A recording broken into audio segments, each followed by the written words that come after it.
My trans and capricious little sister that I love her no matter what, but she went crazy and spits in my face in front of my girlfriend because I didn't call her little brother. So I ruined his life and sent him where he deserved to be. Since we were kids, my little sister has always been psychologically fragile. My older sister and I were very careful with her because we could see that she was more fragile than us, as did our parents. She's 2 years younger than me and 4 years younger than my sister. As she grew up, she started becoming effeminate and didn't want to play anything with me anymore. It didn't interest her. Even though she was psychologically fragile, she was old enough. Around 10 or 11 years old, we understood that she liked other women, but that wasn't an issue in the family. Only my father didn't take it very well. My sister and my mother encouraged her wholeheartedly and I supported her. Over the years, she started dressing like a boy, having very effeminate manners, and becoming quite violent with people who said things that frustrated her. Personally, her behavior started to disgust me, but my mother and sister supported her unconditionally. As time went on, she had some relationships, and I even received an anonymous complaint one day when I was 17 from one of my sister's acquaintances who explained that she had done something very serious to her. I didn't respond because I didn't want any trouble.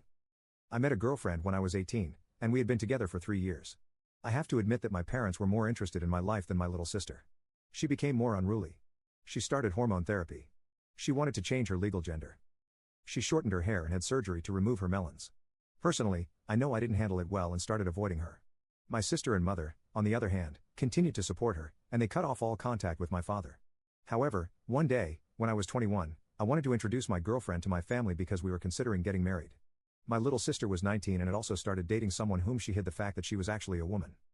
Apparently, she hadn't been in a relationship yet, but they occasionally kissed. I found out through my sister, and obviously, I didn't talk to her more than once or twice every 2 months. However, we organized a family dinner so that I could introduce my girlfriend to my parents. Everyone was there. My older sister, my mother, my little sister, and my 2 parents. My little sister was dressed as a man as usual, which caused a slight discomfort in the family. But my girlfriend was an open-minded woman, so no problem. My little sister didn't say hello to my father. They sat on opposite sides of the table. I was sitting across from her, so we started talking and my girlfriend got along very well with my family. At one point, my sister, who didn't seem to be in the best state, decided to shift the conversation to herself and said that she wished the family was as interested in her life as they were in mine. At that moment, my father didn't intervene. My mother, however, acknowledged that it was true, apologized, and said they would make an effort. My little sister became furious and said, "Here, no one will make an effort. No one sees me for who I am. No one accepts it. You can ask my older brother what he thinks of me. He only talks to me every 2 months when I ask him for news. He probably don't like trans people." At that point, he directly confronted me and said, "So it's true. You're really transphobic." I told her that no. Not at all. Then she asked me if I truly considered her a man, then why continue to call her little sister? I told her that for me, she is my little sister and it will never change, that I still love her. Then she said, "If you love me, stop calling me little sister because now I am a man." I told her no. She is not a man. She will never know what it's like. She will never be able to give birth. She has the bone density of a woman, and there's nothing she can do about it.